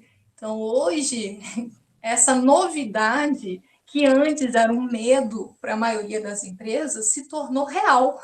E todo mundo tem que fazer na prática gerenciamento de crises e mudanças. É o que a gente está vivendo agora. E que a própria ISO 9001, na sua versão em 2015, já vinha falando, gente, vocês precisam aprender a gerenciar crises, a gerenciar riscos, a gerenciar mudanças, né? E as empresas, muitas ignoraram, a maioria aí das certificações no Brasil para poder fazer as adaptações, elas caíram, muitas desistiram de fazer o upgrade, né, da 2008 para 2015 por conta desse bicho. Por quê? Porque você vai ter que fazer o negócio acontecer, né? E hoje, com ISO ou sem ISO, você tem que fazer na prática as coisas acontecerem. Então, basicamente, a ISO 9001 traz essa metodologia mãe, né, de tudo. E, deixa eu ver como que nós estamos de... Thaís. Oi. Boa noite. Boa noite. Eu sou Domênio, aluno de Engenharia de Produção, 5º período. Hoje a gente pode dizer que o PDCA ela é uma ferramenta mais simplificada, mais resumida, igual você falou, do que o MASP? Que o MASP As duas são a mesma coisa. As duas são a mesma coisa. O que difere o MASP do PDCA, do DMAIC ou do Seis Sigmas, né? É o nível de detalhamento e ferramentas que você utiliza em cada item aqui. É o nível de detalhamento de ferramentas, de uso de ferramentas que difere. Mas tudo vem da mãe aqui, vem do PDCA. Tudo vem do PDCA.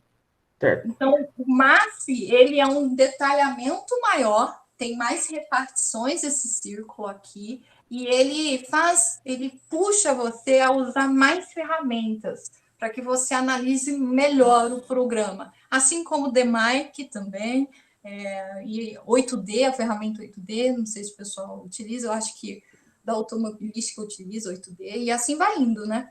Então, é o nível de detalhamento e o nível realmente que vai trazer, que vai forçar você a utilizar ferramentas de gestão. O Renato, ele trabalha e ele entende. Então, mas é isso aqui. Se não fizer essa roda, não tem essas outras ferramentas. Por quê? A mãe de todos é o PDCA. Ok, obrigado. Nada. Bom, e o último e não menos importante, talvez o mais importante, que eu gostaria até que vocês depois se aproximassem, se aprofundassem no conhecimento, é sobre os 14 princípios de Deming. Então, Deming, para quem já estudou um pouco de qualidade, sabe que é o pai da qualidade, né? E um dos programas aí de premiações mais consagrados no mundo todo é o Prêmio Deming, né? E Deming, ele deixou escrito no seu livro Saia da Crise, olha que nome legal, Saia da Crise, ele estudou as grandes organizações japonesas na sua reestruturação pós-Segunda Guerra Mundial, como que elas fizeram, quais foram os detalhes, né, o padrão utilizado por elas para voltarem a funcionar num tempo rápido e com alta produtividade e sendo a potência que é hoje, que é o Japão na parte realmente de produção, né, de produtividade. Hoje eu acredito que a China já superou isso, inclusive. Mas fez muita diferença esse estudo que o Deming fez e deixou detalhado esses 14 princípios, e que são válidos nesse período que a gente está agora. E por isso que eu trouxe esses ensinamentos para vocês. Então, os 14 princípios, vocês conhecem os 14 princípios de Deming? Eu vou detalhar os 14 princípios, porque eu acho que é muito importante para esse período que nós estamos agora, né? E como surgiu aí de toda a história da qualidade, que também contribui para o sistema de gestão, para as normas técnicas, eu acho que é muito importante de vocês saberem. E é isso que eu estou utilizando, exatamente isso, com os meus clientes nesse momento de crise, nada mais e nada menos.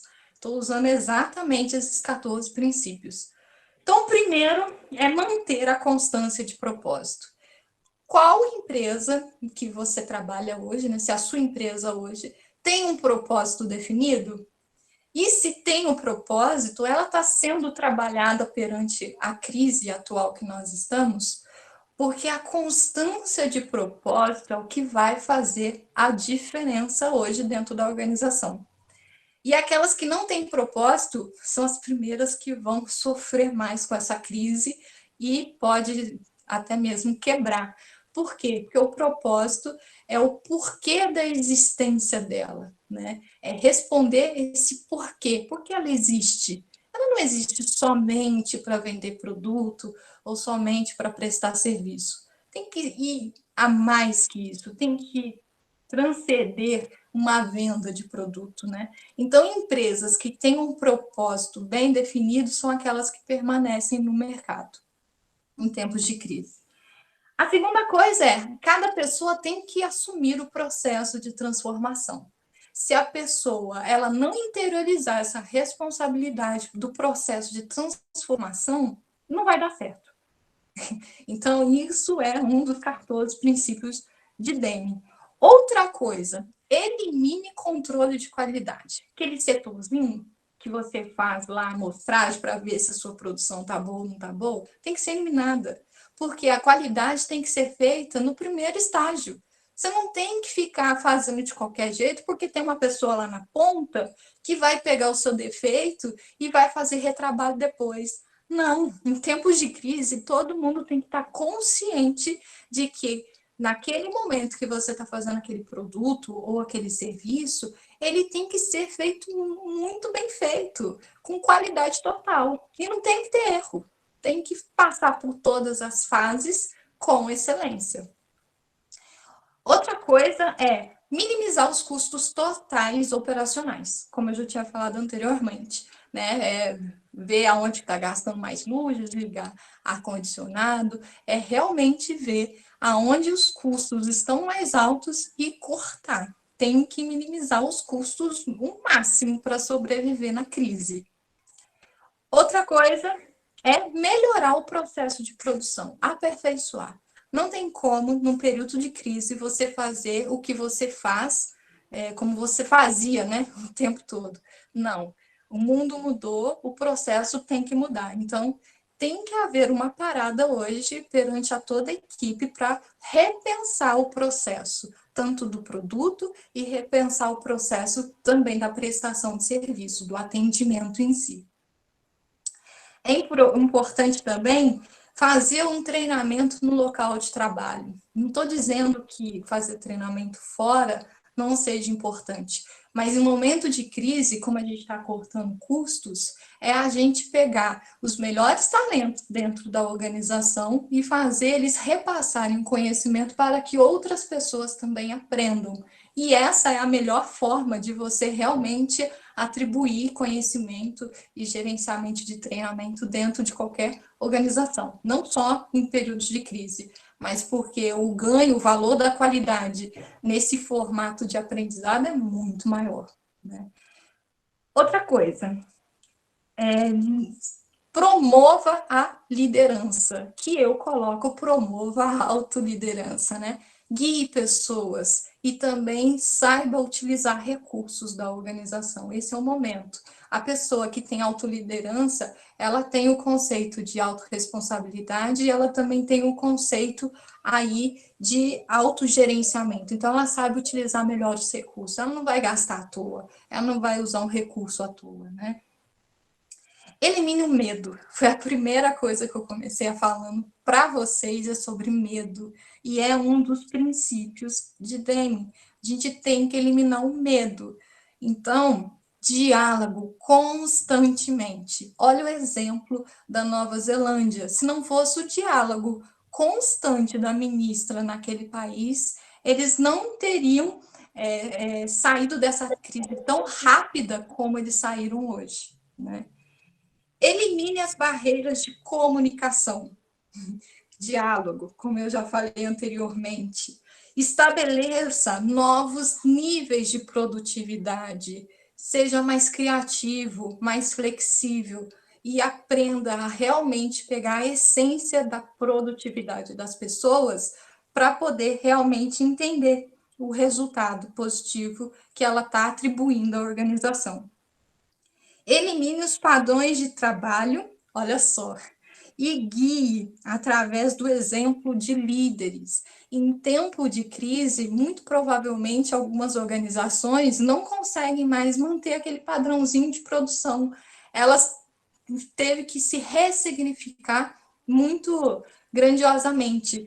Então, o que vai fazer a diferença em tempo de crise é a forma como é liderado, por exemplo, aquela transformação no processo. É quando o dono ele vai lá e põe a mão na massa, ele puxa a coisa, ele faz o negócio acontecer, e é isso que vai fazer a diferença em tempo de crise. Outra coisa, a pessoa ela tem que sentir orgulho do seu desempenho. Pequenas conquistas devem ser realmente trabalhadas, comemoradas. Se não houver essa comemoração da pequena melhoria de desempenho das pessoas, por nós estarmos em crise, a gente só tem a perder, né? E a pessoa já está desanimada, já está com medo, já está tão sensível. E se a gente não começar a ter essas pequenas motivações de orgulhar-se do trabalho que você está fazendo, é pautado ao fracasso também. Tem que ter um programa de treinamento forte, porque crise traz oportunidades e melhorias e inovações. Foi o que eu também falei. É preciso aprender com as novas tecnologias, com as novas formas aí de atuação da organização. Então, tem que ter um programa muito forte de treinamento nesse período de crise. E treinamentos assertivos. Não é também para ficar vendo qualquer live que não vai agregar muita coisa. Ou live que só fica falando coisas aleatórias e não agrega tanto. Mas um programa de treinamento que tenha um começo, meio, fim, com um propósito de resultado. E por último, e não menos importante, tem que engajar as pessoas nesses processos anteriores que eu falei, que talvez é o mais difícil, porque cada ser humano é um ser humano.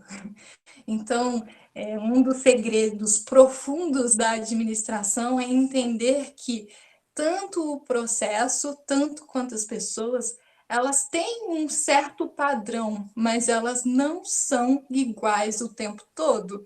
E você entender isso e gerenciar isso é o que vai fazer toda a diferença nesse período de crise. Então, Hoje é esse o conhecimento que eu trouxe aqui, um pouquinho da minha visão de sistema de gestão para contribuir aí para que vocês enxerguem o momento atual como uma oportunidade de crescimento, como uma oportunidade realmente da gente fazer a diferença, porque esse é o momento. E a gente tem tudo na mão para a gente realmente fazer a diferença, né? E basta querer, basta fazer. Tem que fazer. Se não tiver prática, tudo que eu falei é bolofas. Tudo que eu falei é bolofas. Então, para se manter 10 anos no mercado, e Gabriela faz parte dessa minha história, que contribuiu muito comigo, é realmente praticar, é realmente entregar o seu melhor, porque só fica no mercado depois da crise pessoas que realmente entregaram o seu melhor, que tiveram compromisso, comprometimento e prática. Aqueles que não estão tão dispostos a isso, infelizmente, vão ser pautados aí a morrer, né? A morrer, que eu digo, no emprego. Você acaba sendo demitido, infelizmente. Então, é importante você também pensar nas pessoas que você anda, porque nós somos o resultado das 5 pessoas que a gente mais tem contato. Se essas pessoas, elas são pessoas que pensam grandiosamente, se estão estudando, se são otimistas nesse tempo de crise, se elas nos ajudam, porque isso tudo também faz uma grande diferença, a gente pontuar as pessoas com quem a gente tem ao nosso entorno, isso faz muita diferença. Então, essa é a minha contribuição hoje. Se alguém tiver alguma dúvida e quiser fazer alguma pergunta, fique à vontade, e é isso. Gabi? Thaís, muito obrigada, viu, pela sua explanação, pela sua explicação, foi muito legal. Vou deixar aqui um tempinho, né, para o pessoal fazer as perguntas, e aí daqui a pouquinho a gente pode encerrar. Se algum professor quiser fazer alguma consideração também, tá aberto. Mas eu volto para encerrar daqui a pouco, tá? A Celiane disse aqui, muito obrigada pela sua visão e pelo compartilhamento de seu conhecimento, Thaís. Foi enriquecedor sua live e conhecer um pouco mais da sua história. Parabéns, muito sucesso em sua trajetória sempre. Muito obrigada mesmo por toda essa sua atenção, reconhecimento. Jonathan, parabéns também. E, gente, é importante também dizer que eu não sei tudo, não, tá? Eu não sei tudo, mas o que faz toda a diferença é a gente manter-se sempre atualizado. Se você não sabe, vai estudar, vai correr atrás. Muita coisa eu tive que pegar livros, reler aqui, para eu pensar em projetos diferentes, para entregar para o cliente, para poder pensar em saídas alternativas, porque eu tenho certeza que lá na frente, depois dessa crise, só vai permanecer no mercado quem de fato estiver contribuindo. Não tem espaço para quem não contribui, para quem não é útil nesse período que a gente está vivendo. Então, é preciso a gente pensar em alternativas para a gente ser úteis nesse momento. E ainda mais um consultor. Consultor é a primeira pessoa que eles adoram cortar, né, o custo. Eles acham que é um custo. Então, se nós, como pessoas normais, já é tão difícil de manter um trabalho, né, como seletista, imagina para quem é terceirizado, para quem é autônomo, para quem é consultor. Só que aí tem uma beleza também grandiosa, que a gente tem uma autonomia, uma capacidade maior da gente provocar projetos, provocar ações para testar. E eu uso meus clientes para testar coisas que eu acho que vai ser boa.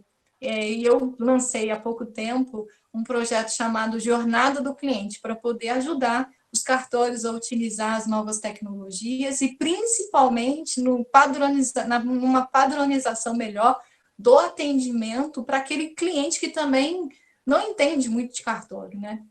Então, o desafio é muito grande e tem dado muito certo, e é um projeto novo.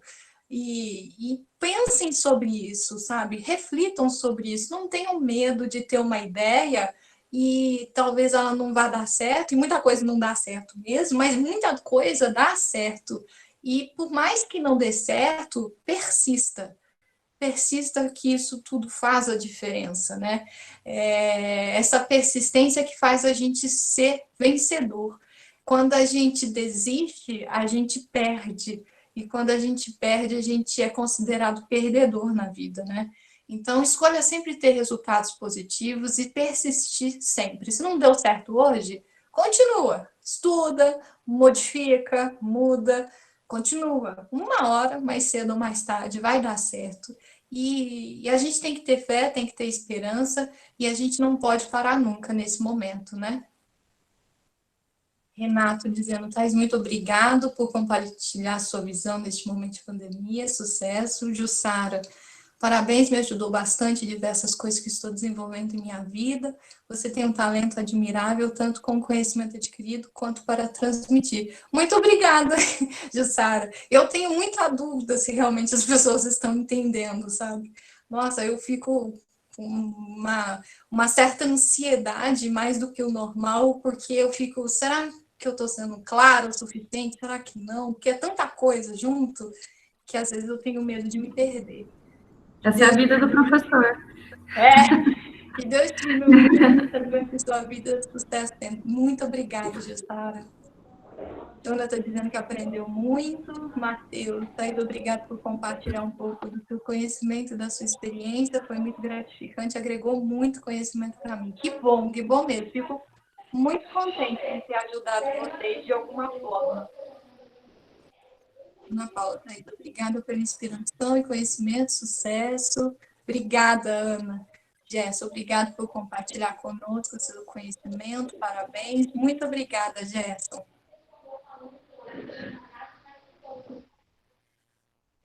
Bom, gente, então essa é a minha mensagem hoje para vocês. Eu teria muito mais coisa para poder compartilhar, porque é um assunto tão imenso, com tantos detalhes, com tantos jeitos da gente colocar em prática, né? Essa é a magia da administração, né? Da gente ter ferramentas e a gente vai modificando essas ferramentas conforme as situações vão apresentando e a gente vai recriando cenários, a gente vai recriando formas de fazer a mesma coisa. Isso é muito legal. Newton, você quer falar alguma coisa? Quero, Gabi. Quero sim. Deixa eu abrir o áudio. Vocês estão me ouvindo direitinho aí? Então, né? Estamos sim. Sim. Thaís, eu quero te agradecer muito por essa contribuição. É muito legal esse contato de profissionais com os nossos alunos, né? Essa oportunidade de relatar o dia a dia, do quanto que você já batalhou na sua vida, do quanto que você já caminhou para esse sucesso, que com certeza vai ter muito mais sucesso do que já tem, né? Quero te dar os parabéns pelo link do assunto, né, normativo, um assunto burocrático, um assunto com tanta legalidade, com tanta norma para o meio aí do contexto, você ainda conseguiu fazer esse link com o atual momento, né, com os desafios do momento. Fantástico, você está de parabéns. Gostei muito do recriar o tempo todo. Eu acho que se tem um item aí que a gente precisa guardar para esse momento e refletir bastante, e o que vem pela frente, né, depois que a gente sabe que não voltaremos mais onde estávamos, né, é o recriar o tempo todo. Então, que a gente tenha tempo, sim, para refletir as coisas, para pensar na nossa vida, a nossa vida pessoal, a nossa vida profissional, a carreira que a gente está galgando, né, que os nossos alunos estão buscando aí os seus espaços, e que muito contribui com esses relatos de pessoas que já estão muito bem encaixadas, que já estão muito bem na carreira, né? A consultoria é uma carreira bacana, desafiadora, bonita, nas 3 áreas que aqui estão hoje, né, participando desse bate-papo, tanto na administração, que você é uma administradora de formação, mas também na engenharia, né, que eu acho que o contexto das normatizações aí falou muito com a engenharia, né, uma dose fantástica aí para os engenheiros e para os gestores da área logística, né? Então, importante aí também a questão racional, né? Que eu acabei de sair há pouco tempo de uma teoria weberiana. Então, quando eu convidei o pessoal hoje, falei, gente, olha que legal, a gente vai ter uma oportunidade ímpar de ouvir alguém que vive o dia a dia das normatizações e a gente sentir aí a aplicabilidade do que o Weber deixou para a gente há tantos anos atrás e que até hoje é muito bem aplicado, né? Legal, Thaís, parabéns, brigadaço mesmo, do fundo do coração. A gente precisa muito de profissionais assim, de sucesso fora das salas de aulas, que sejam salas de aulas físicas ou virtuais, né? Contribuindo aqui com as nossas discussões. Bacana, valeu, de coração, o nosso abraço e a nossa gratidão, tá? Ô, Nilton, eu que agradeço o espaço, o convite, que veio primeiro pela Gabriela, mas que, em nome da Unis aí, teve esse reconhecimento, essa oportunidade para eu poder aí contribuir com a minha visão, né? E, de fato, eu sempre penso de uma forma maior do que talvez até a própria norma porque eu acho que esse é o nosso propósito de vida como profissionais em qualquer área, é a gente entregar um conhecimento de forma simples, de forma prática. Eu poderia ter entregue aqui um monte de palavras complicadas, palavras-chave, né, que é falada no meio das normas técnicas, e que eu sabia que eu só ia, talvez, mostrar um pouco de ego, um pouco de vaidade e dificuldade para aquelas pessoas que talvez queiram estudar um pouco mais para praticar. E o momento de crise, gente, é da gente simplificar as coisas, mas, acima de tudo, é a gente entregar conhecimento. Eu já tive muito medo de passar conhecimento, sabe, Nilton? Aquele medo de perder emprego, de perder a vaga, e o outro ser melhor do que eu e tal. Mas quando eu comecei a compartilhar, eu descobri que o recriar é o mais fascinante de todos, e essa habilidade ninguém nos tira.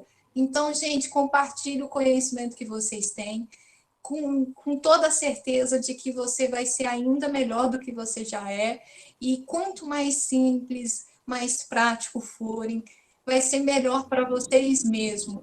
Não pensem que pessoas talvez com menos QI, com menos lobby, com menos dinheiro, talvez não tenham um posicionamento de vida mais elevado. O que eu fui no passado, o que eu sou hoje, nossa, é um distanciamento assim de resultado muito grande. E eu tenho certeza que se eu conseguir, qualquer outra pessoa aqui consegue.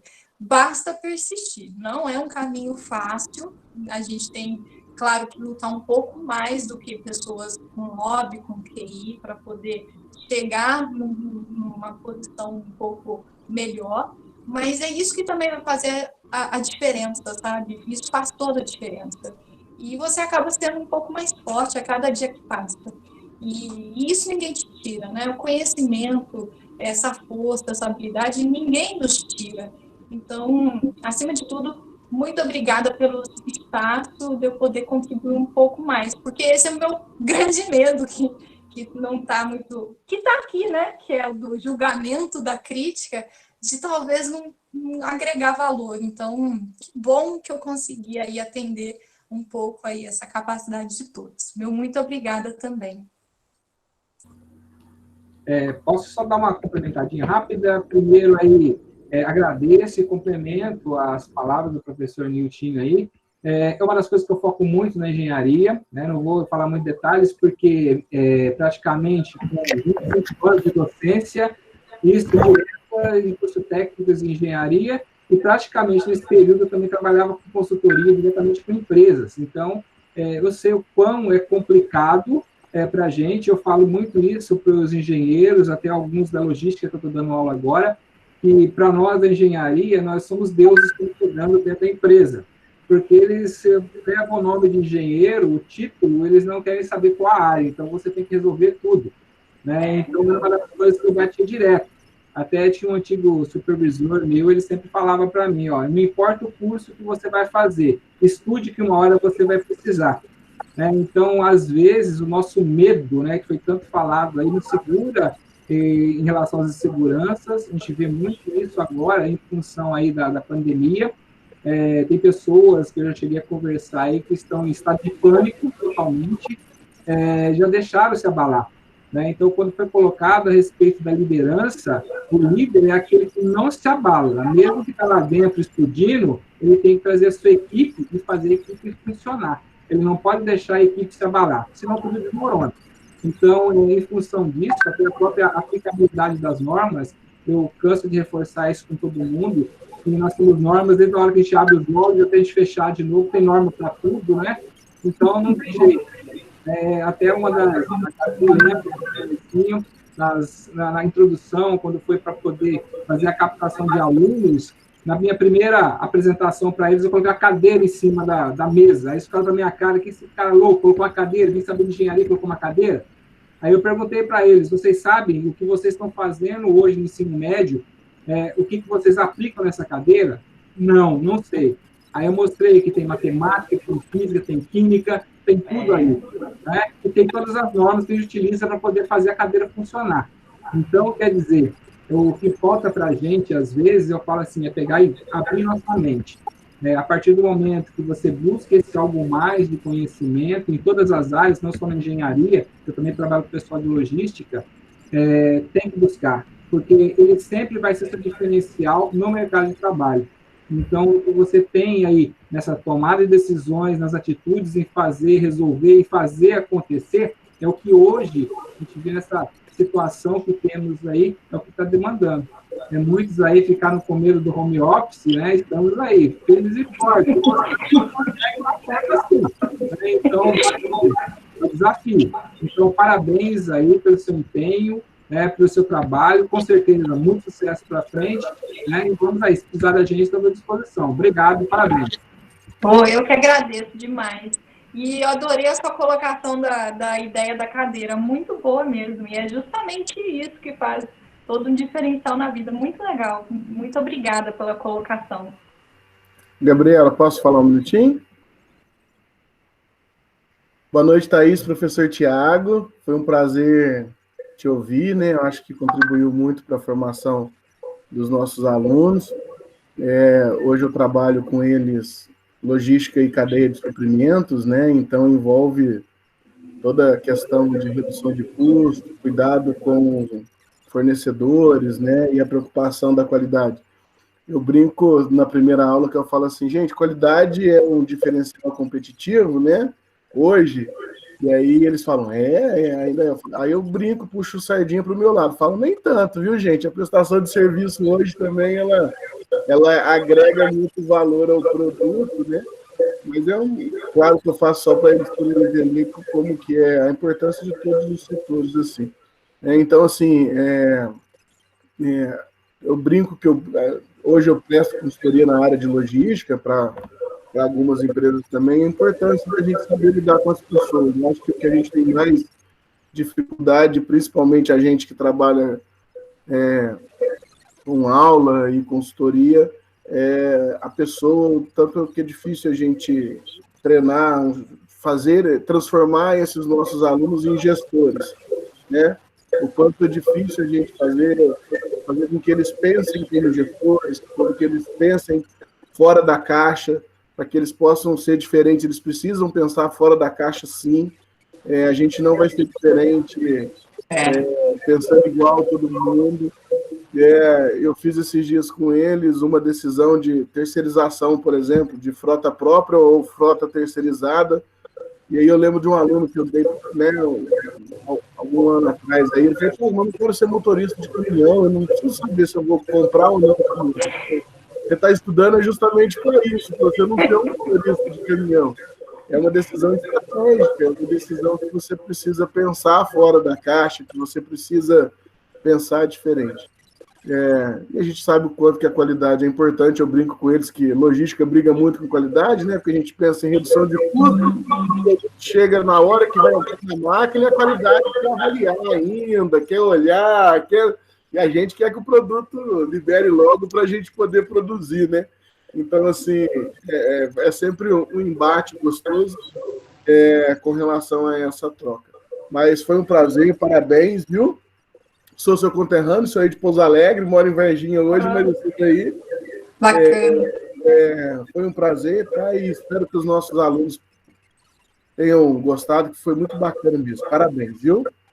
Eu que agradeço, viu, Tiago?